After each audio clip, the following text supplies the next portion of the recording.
I do believe that I can handle women's issues. Okay, so it's very complex. I go through this major story in my head, and it's something that really wants to be written out. But well, with a couple of assistants, this is like the personal side, which I don't know if this will help me or not. But Heather and indeed maybe Lauren, but perhaps Heather, Manchester, nightclub. Hello, anyone there? Well, she didn't love me. Okay. 10,000 a month for these guys, and each, and they will just be my assistants, right? And I will solve. I understand. I know what women want.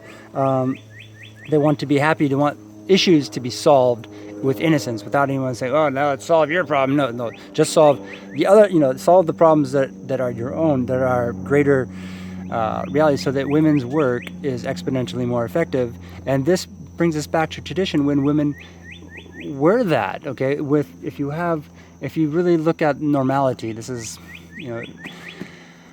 a difficult cross balance in sort of, how do you say,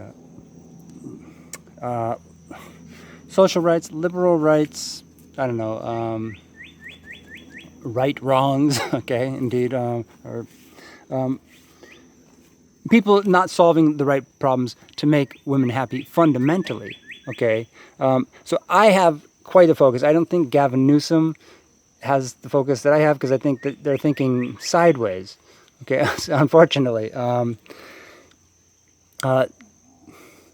Okay, I care about women fundamentally and scientifically. Okay, so very scientifically, my mind is geared up to this stuff, and yeah, it is absolutely in my interest that women are happy, and that we have a civil society where our political and financial focus is indeed engaged to whatever it's supposed to be engaged to. And here's the solution to, is this kind of a fundamental for a broad spectrum of airline traffic and air pollution, and how we, massive, 1,000 flights every day forever in every big country, 1,000 giant, that's like a lot of fuel to go flying. And you'll think this is pure narcissism, but I believe that the most intelligent people should be given normal price tickets. Everyone else should be paying exponentially, and then a lot of flights should be reduced, because if you get the smart people traveling, you're going to get the answers. Okay, this is just the basic facts, okay? If you have the smartest people who have experienced the most, particularly catching that flight and making them rare, so that there aren't just 1,000 flights a day forever. Okay, that we sanctify women's issues. Okay, but this is like the cross reference where you're sort of like, blacks and gays sometimes team up. And there's no, twisting of politics. Okay,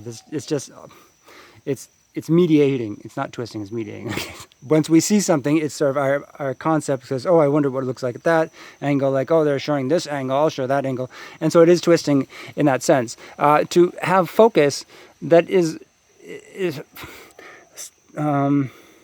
statistically, fundamentally sort of modeled on what has happened, what will happen again. Okay, and knowing that George Washington was in a world where there was a lot of very educated officers and generals who were targeted by the American rebels. George Washington was not educated. So if you do the math, you see that if you get George Washington there, you get the right person there, the austerity does not happen, the foolishness does not happen, the woman's chance, what card are you going to play? This is the question. If they're not dealing them out, and they're sort of craziness going on, okay? People afraid, they're just completely sort of, how could that possibly be type of mentality? And it's pure math, okay? You get the most intelligent people in the most famous places, and then everybody party, So you have to have proper mentality to solve the world's problems. And that's what good men will do for great women. This is absolutely true, and absolutely true. Absolutely. Thank you.